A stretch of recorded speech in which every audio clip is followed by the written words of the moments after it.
Namaste. Welcome to Athena Unfiltered, our podcast series straight from the heart of women's cancer care, which is Apollo Athena at New Delhi. This is Dr. Srinidhi Chidambaram here. Today's podcast conversation goes beyond just medicine. It goes into identity, resilience, and the deeply personal journey that many women experience after hearing that one life altering word, a diagnosis of cancer.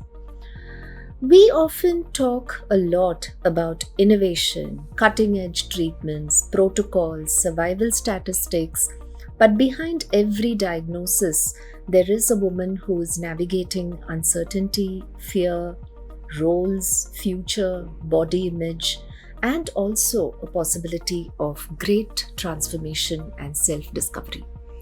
And to explore this in detail, I'm honored to welcome Dr. Geeta Kadiyaprath, who is the lead at Women's Cancer Center Athena at New Delhi.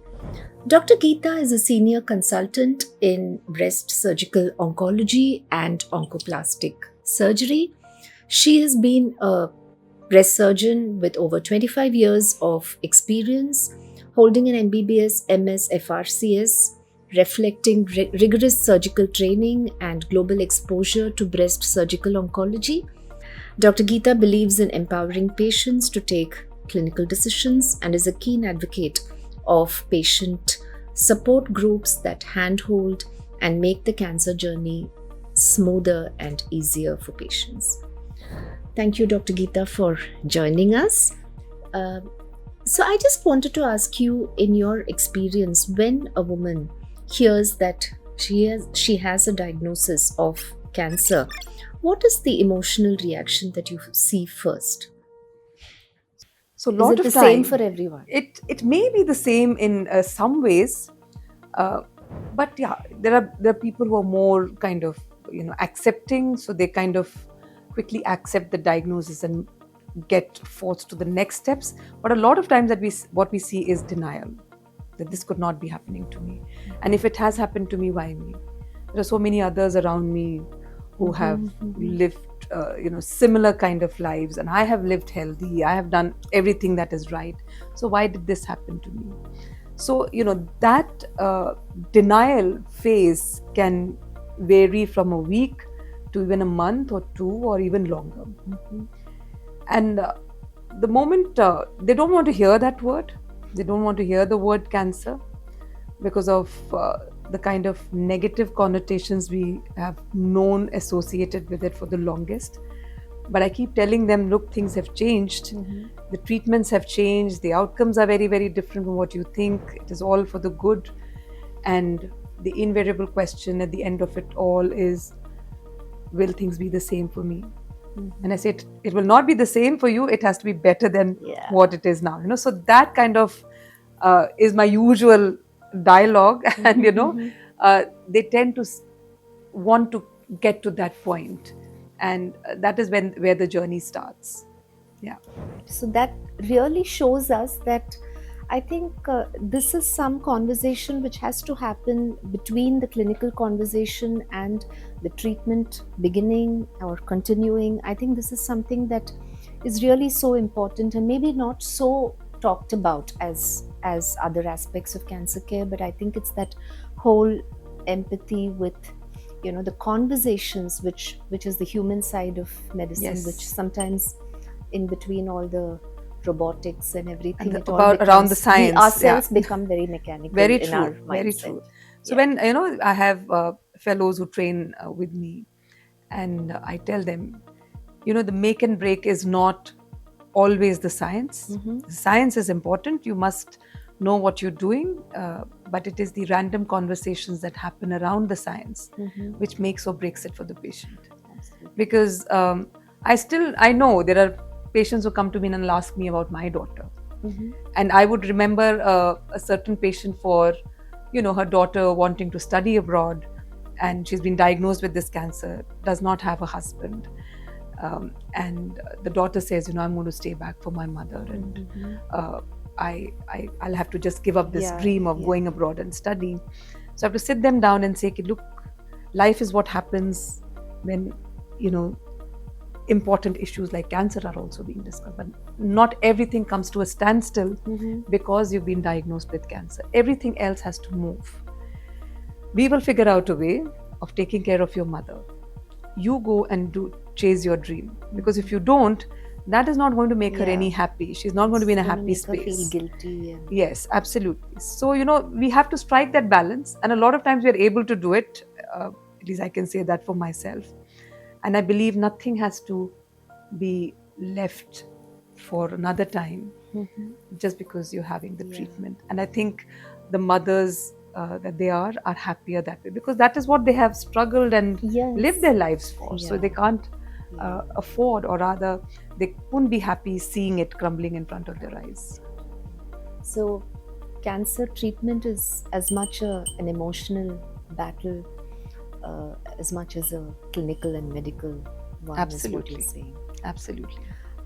You also said that a lot of people first are in denial. Now, why is that denial happening, you think? Do you think it's because people fear the outcome, which might be, a shortened lifespan? So, what are they afraid of?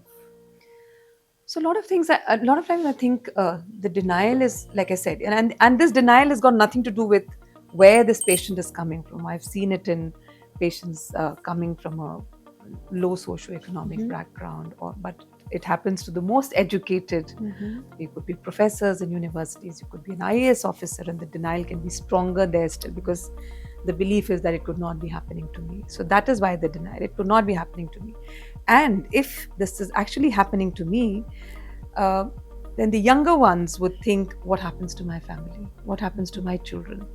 So the younger ones are always about their children.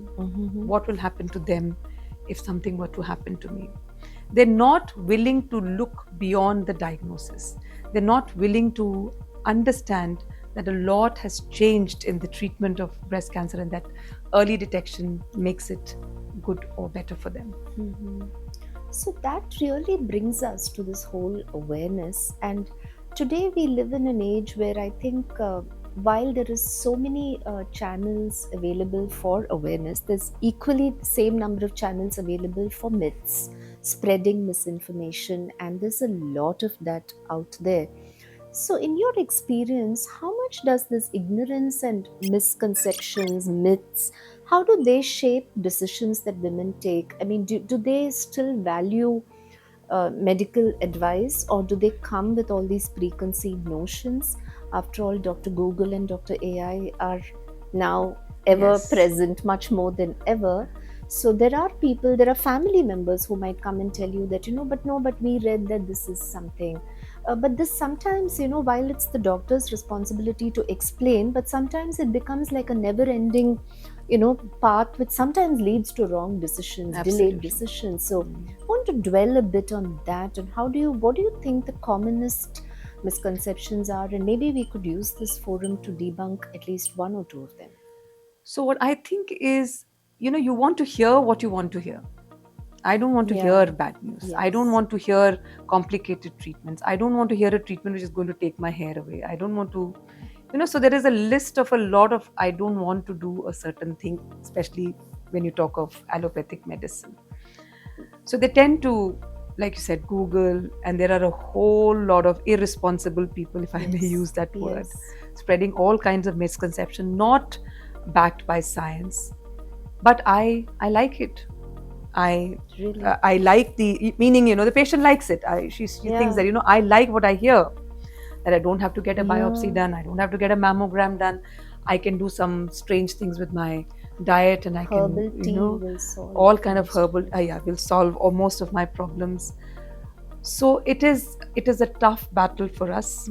So I keep telling them, I am not claiming to be that 100% result-oriented doctor. I'm not a 100% doctor, because I know even in a stage 1, 10% of my patients will fail and come back with disease. But there are others who are claiming that I could do whatever I do and I can give you 100% result.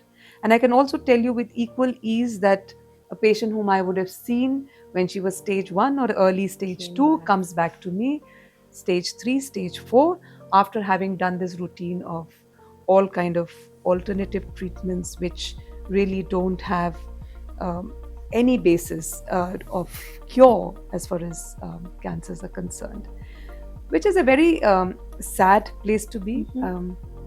But I think, a lot of regulations have to be in place to ensure that our patients don't suffer because of not just ignorance on the part of the patient, but a whole lot of ignorance on the part of people who claim to be giving better treatments than we do. So I think we are at a lot of crossroads, and it is, even they do PET CTs to figure out what their treatment is doing. And the moment they realize, oh God, this is getting out of hand, that is when they send the patient back to us. And by that time, it is a losing battle, which is very, very unfortunate. So I think one has to learn to figure out the source of information. So while the responsibility is on the person who passes on the information, it is also my duty as a consumer or as a patient to ensure that the source of information that I'm using has some credibility. Otherwise, you are, like you said, a never-ending path of ignorance and mistrust. And I think that responsibility can only rest with the consumer, because we can't control the millions and billions. And with AI coming up in a big way now, we don't even know whether it's going to get worse. So I think it's the discerning attitude. At the same time, this can also be a great source of information and education. But yes, I guess people need to know what to look for. They need to know. Yeah. But is this why people, so there is fear, there is denial, there is also a lot of myths. So people sometimes, so early detection is also important for this disease. So how have you, thought about women? Why do they delay coming in for that screening? Is it the fear, or is it ignorance? What is it that people, or of course it's the social media too, but do they just not, or are they so busy with their daily grind that they kind of keep putting it off? And not just for cancer, but I think for diabetes, for everything else. So I think if I were to chart a daily routine of a woman, I would think that if you were to put her on a priority list of 1 to 10, number 1 would be her children, number 2 will be her husband, number 3 will be her in-laws, number 4 would be a profession, blah blah blah. And by the time it is 11 p.m. in the night, and you're priority number 10, and you couldn't be bothered. So a lot of times we do this grave injustice to ourselves, and I would say that includes me also. A lot of times, we're not taking care of ourselves. It is not doesn't speak well for us, because I think it is important to take care of your health, to preempt a lot of things that you can, if you can. And if there is anything which is out of the ordinary that you notice, do not sit on it. You have to go and reach out to the right person. That is also important. A lot of times, a lot of things get lost in translation, because patients come back and tell me, I have been going to a doctor, but and they kept saying it is nothing. And then I got to a point that then I kept asking, what is it, who should I be going and seeing? And that is how I landed up with you. And are you telling me that I've got cancer? And she said, that is my worst fear, and that is why I've been constantly going to the doctor. That happens too. So I think because of the super specialization and subspecialization, what has happened is that we have our limited areas of expertise. So if I do not know something about a certain thing, my responsibility is to ensure that she goes and sees the relevant person at the earliest. At the end of it, it all may come back as benign, nothing. But if it was to be malignant, then I have probably done grave injustice by not to somebody who actually went to a somewhat and she's been seeking help. Seeking help and not being guided to the right person. So that is again something that we should all guard against. In the sense, I would say that if I don't know a certain thing, I would not waste her time, and I would say, look, I'm not the expert at this. I would rather you go and meet somebody who's an expert in this area. There's also not much awareness, I think, about quality and standard of even allopathic hospitals in the country, because again, interpretation is important and pathology.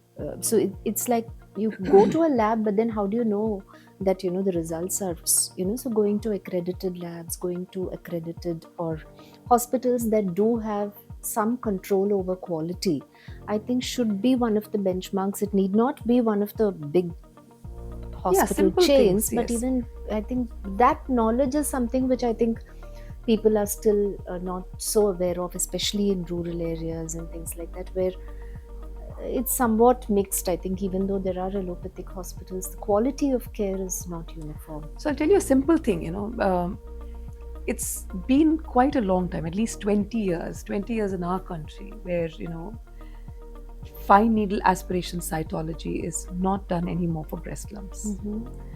But even in a metropolitan city like this, you would find a lot of prescriptions which are just fine needle aspiration cytologies. And the false negative rate is very high with FNACs. Easily miss out. The recommendation is an ultrasound guided, image guided core needle biopsy. So this is something that one can adopt easily. It is a skill that one has to learn, but it does not have a very steep learning curve. So we have still not adopted it in totality. So what are we talking about villages? Because in villages, I'm sure there is absolutely no access to core needle biopsies.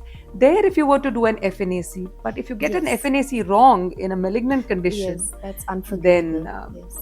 Then the patient goes back to This her holds house. good for other specialities too, because we have seen that, like not all STEMI cases go immediately to the cath lab, because many times there's no cath lab there.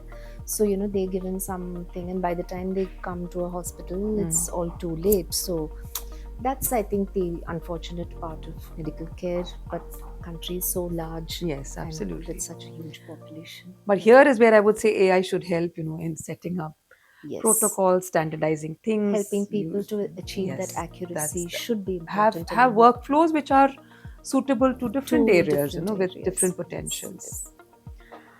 Let's move on, doctor, to after the cancer diagnosis. So there is, so now that the woman is somewhat accepted, next is like, her whole identity, and what she goes through in terms of both her social identity as well as her emotional identity. So how do people navigate this part where, now it's a different, do they feel that they're a different person now and they are somewhat undermined, or they need special treatment, or what do they normally feel? So there are a lot of challenges that come with the diagnosis of breast cancer, or for that matter, any cancer. So this overarching thing in the imagination of not just the patient but everybody around her, maybe at her workplace or a social circle, she's going to die, which is, I think, the biggest myth. At least for breast cancer, I can say that it's a huge myth that, if you have breast cancer, you will die, is a huge myth. So once you do that, it does break her confidence. And here we're trying to put in all the effort to ensure that her confidence is restored. It's not just the social bit of it or the economic bit of it. It is also about her physical, physical stigmatization, I would say, or a feeling of being less, or of her identity, her physical identity, in the sense that if she were to lose her breast, that can be a hard-hitting thing again. But now, like I said, it is not always about a mastectomy. It is not about breast removal all the time. Now, with the kind of systemic treatment that we have, medical oncologists can actually reduce the tumor to such a size or make it disappear completely that the magnitude of surgery comes down, and you can just get away with breast conservation surgeries, which is such a huge thing for a lot of women, young, old alike. So I don't think that age alone is the criteria for choosing to be a certain way, because I hear this conversation a lot. Oh, she's 70, mastectomy it is for her. That cannot be the criteria to decide. So the oldest lady that I have conserved her breast is 85. So she chose to have a breast conservation. So that choice has to be with the patient. And I think as family, you have to encourage your loved one to make that decision rather than push her to getting a mastectomy Or done. ride roughshod over her and It happens all the make time. the decision. It happens all the time in our country even today, wherein the male members of the family would be making that decision for her, and she on the sidelines would be saying, I had rather had my breast saved, but she does not have a say in the matter and she loses her breast. So we have come a long way. It is not about breast removal all the time. It is about breast conservation surgeries. And in those situations where it is not possible to save the breast, you have the option of breast reconstruction. So that bit of the problem has to be solved in that manner, so that you're not eroding the confidence of the patient. Because there are so many times that patients have said, doctor, you think mastectomy is easy to live with. It is not. I have a prosthesis, external prosthesis, but every time the bell rings, I'm hunting for my prosthesis because I must have put it somewhere. So that, when I open the door, I do not want to be, opening the door with that kind of lack in me. So, these are the stories that make us all the more aware and want us to ensure that, that completeness is restored. Do you think women also feel guilty that, now they're not anymore the caregiver and now they need to be cared for? Or, I mean, not in all cases. So, is that the kind of the big myth that they have, that I'm now forever a patient and, and I feel bad that now I have to be cared for? So I think it's a big fight that goes Inside. on inside, because she has never been in this position where she's not making the decisions. She used to be calling all the shots till yesterday, and cancer changes that, because she's asked to rest, she's not allowed to participate in a lot of the going-ons, and she doesn't like that situation. So that is why I keep telling my patients, attendants, caregivers, the loved ones, that you should allow her to be participatory. Don't relegate her to the background. That is not going to help her in any way. So they do figure that out sometimes, but not always. A lot of times they're just trying to mollycoddle her and try to be putting her in bed, pampering her, a situation that she does not enjoy. She has always been the provider. She wants to continue playing that role, but then the fatigue, all of that does not allow her. But whatever little she can do, I think she that should might be make a big difference Of to course, her, of course. her confidence. Yes. So this must be part of your entire emotional part of hand holding that Athena does. So give us a little insight into what kind of support you give women for rehabilitation, for aftercare, for counseling, as well as for the family. So once as a surgeon, I can tell you, once the surgery happens, there could be issues of mobility of the shoulder. And like I said, if there has been mastectomy, we have to ensure that the completeness is restored in terms of external prosthesis. So we do a post-operative kit, which has got a gown.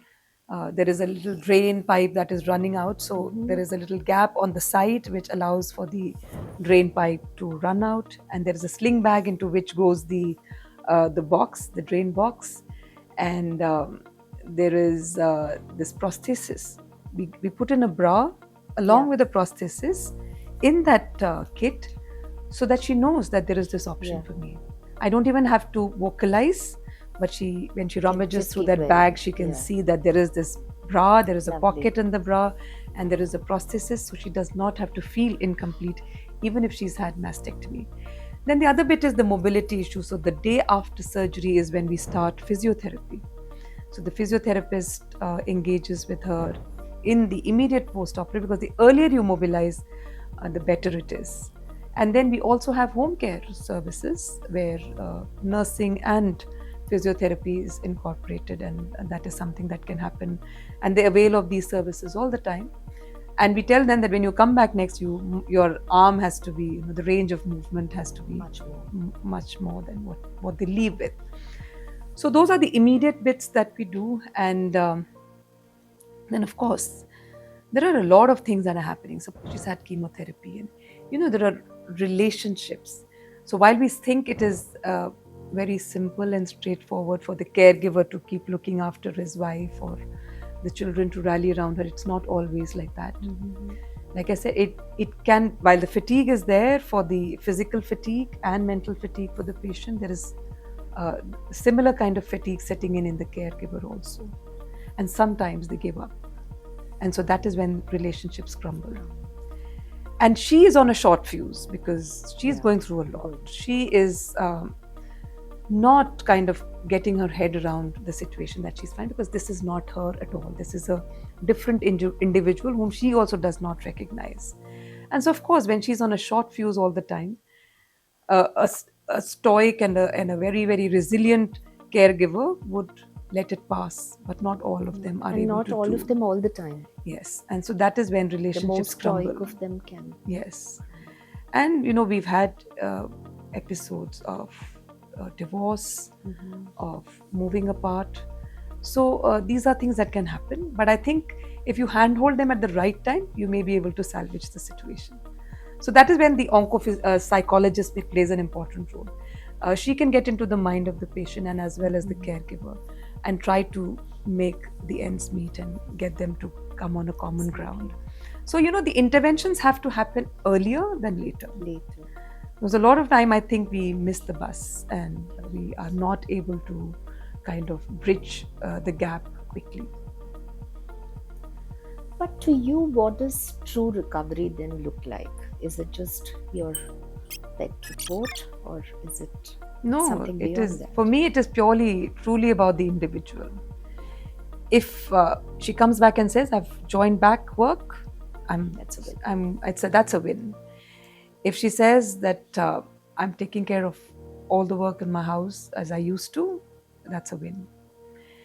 If she says, I have dreams to fulfill, I'm starting this new business, I'm starting this new cosmetic line, or this clothes line, or I'm starting this foundation, so that's all a win. Because I realize that the empowerment has happened somewhere along the line, which has allowed her to dream, allow her to spread her wings and fly. So that is what we want to bring back to them. So for that, we have to address all those things that happen in the aftermath of cancer treatment also. Like I said, she could be having a loss of libido, which is very, very common. She may not want to engage with her partner in a sexual manner. But then we have to redefine what sexual intimacy is. We have to tell the caregiver that, the act is not important. The importance is how you communicate with your loved one. Even a pat is intimacy. Even a touch is intimacy. Even a little kiss is an intimacy. So you don't have to worry too much about the act. So let it happen in good time, but don't force it. So these are little things that, you would not otherwise. But I want my patient to talk about these things confidently to me and say, look, this is where I've reached. This is, I've been able to redefine my equation with my partner. So that is also a win. So I think, these are little wins, but they are big wins. But these are big and again, wins. from the patient's point of view, I think there's no such thing as everything is a win. And I think these are sometimes far more meaningful to them than Absolutely. just the fact that, their biopsy has come negative. And if they otherwise have crumbled, it's not going to be Not that absolutely. great. So that's absolutely wonderful, and it's remarkable combining that clinical excellence with keeping the patient's dignity and self-esteem, and all that is so important. So now let's move on, doctor, to talk about a bit about how you spoke in an earlier conversation about how women actually transform for the better, and you tell them all the time that I want you to, your life should change for the better. So that seems a bit of a, looking at it from a beginning of a cancer journey, it seems a bit of a steep hill. I know of a very young patient. She was only 23 when she was diagnosed. She wanted to pursue a PhD in Delhi.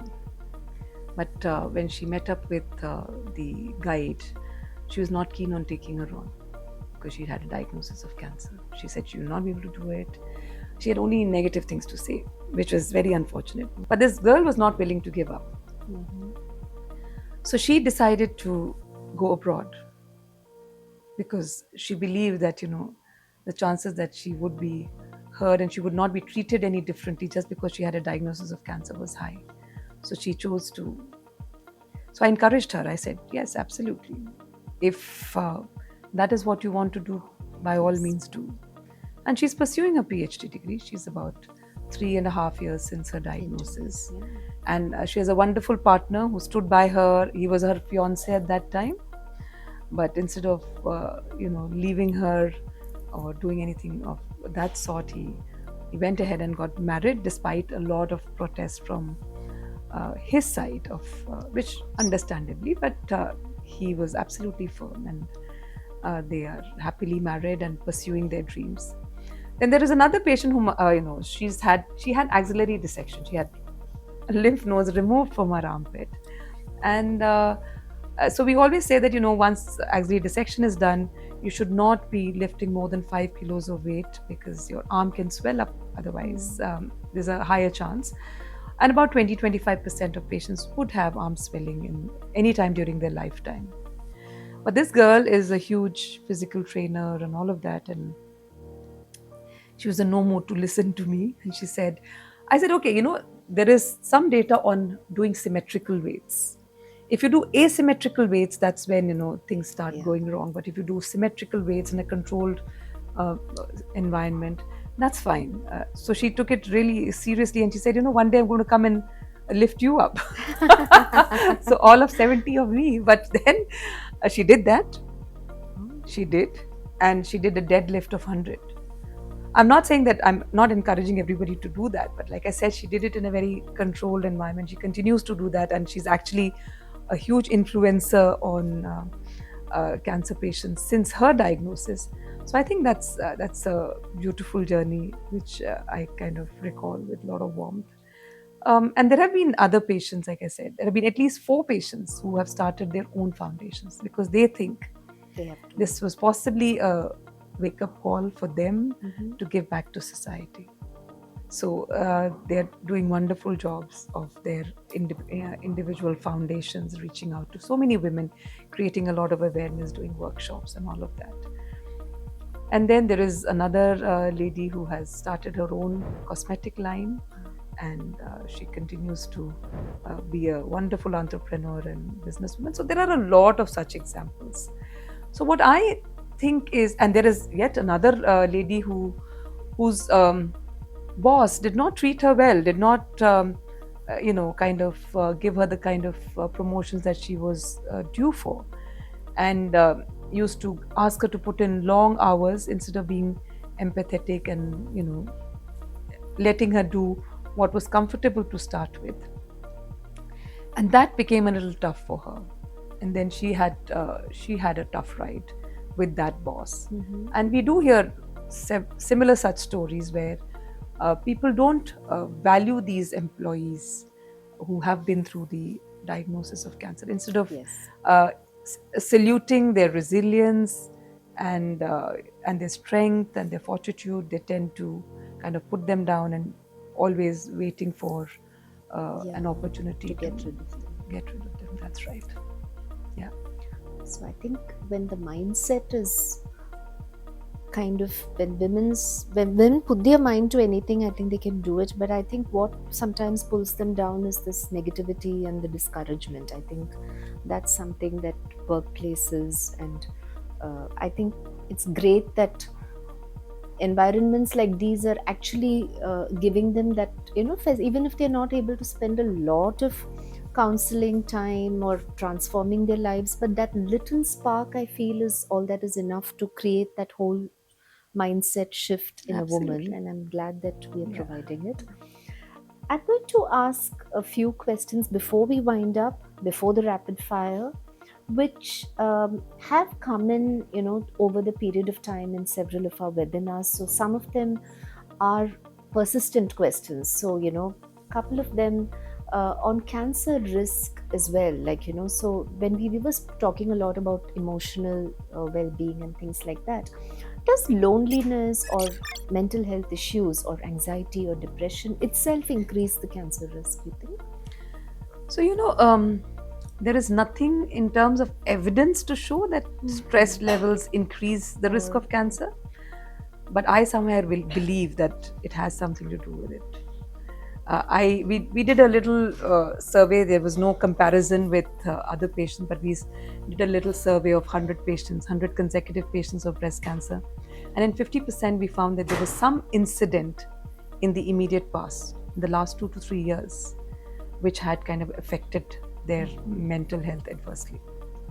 And they came up with cancer in those 3 years. So I think there must be something which we are which we are Not yet missing. aware. So there may be something in terms of stress which is leading to cancer.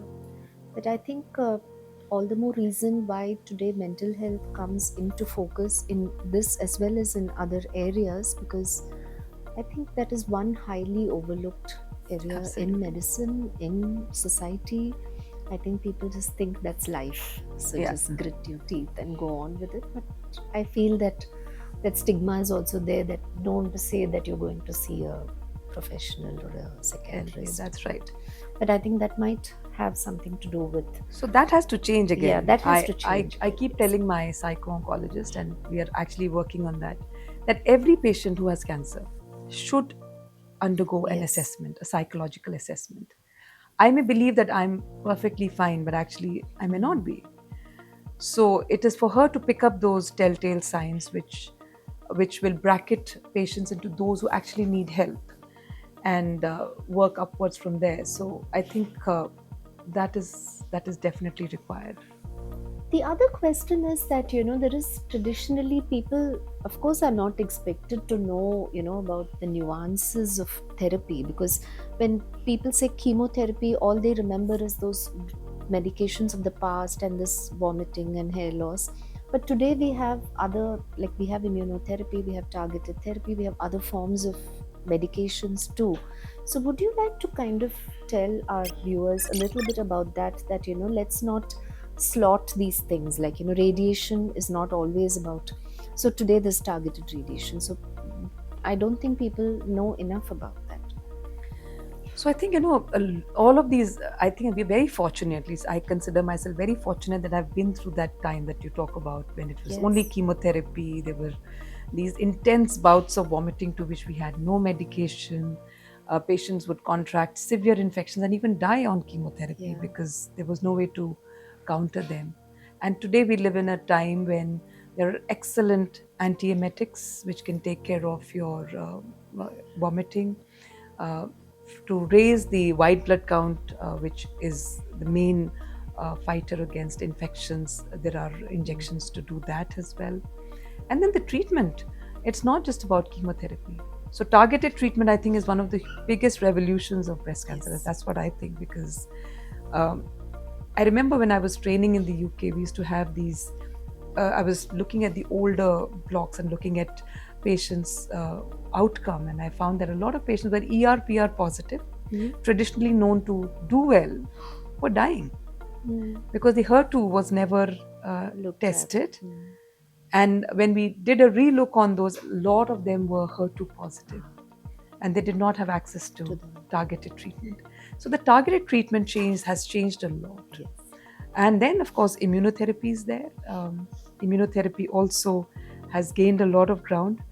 But with newer treatments come newer issues also, because there are side effects that one has to factor in.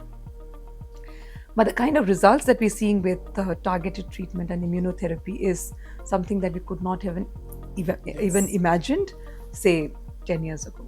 No, I have something to add there about my own father, who was a pediatrician in Chennai and who passed away with a GIST. But that was the first time that imatinib was introduced, and it bought him, because with a stage 4 GIST, which was pretty much radio and chemo resistant, and he had a few surgeries, but then it was that actually gave him the extra time. Of course. And it was amazing, because he did not have any side effects. He went back to his medical practice and was able to, that was probably the beginning of the whole thing. But now things must have evolved. So it's a constantly changing evolution. Speciality is what I wanted. So if you look at lung, when we were training, when I was in when I was doing my post-graduation, we were told that only 10% of patients would make it to the theatre because 90% of them would be far advanced and gone. And now there are so many targeted treatments with lung cancers that even patients with brain metastasis.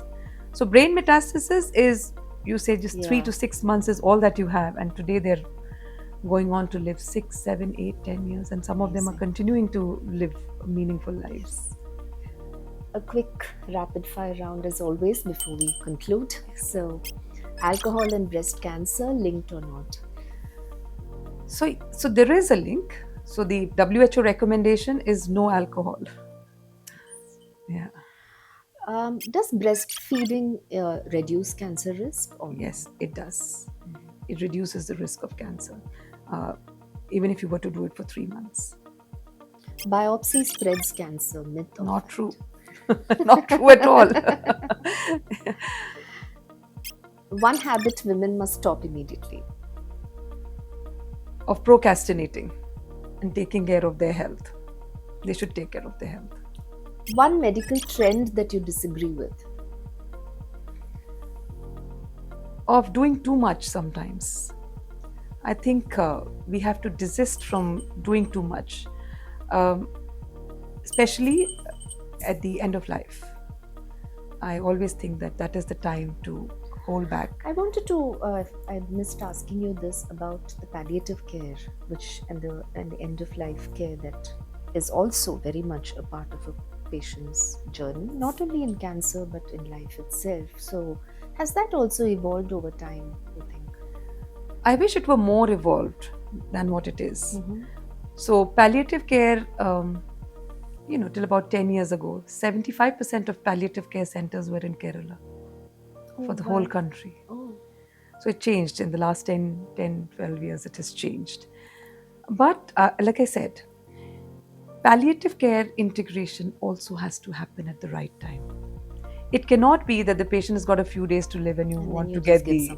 And what happens is you don't strike a relationship with the palliative care physician. So if the patient is stage 3 or stage 4, introduce the patient to the palliative care physician at that point of time. Because, they can be there to treat the pain, start off with those bits.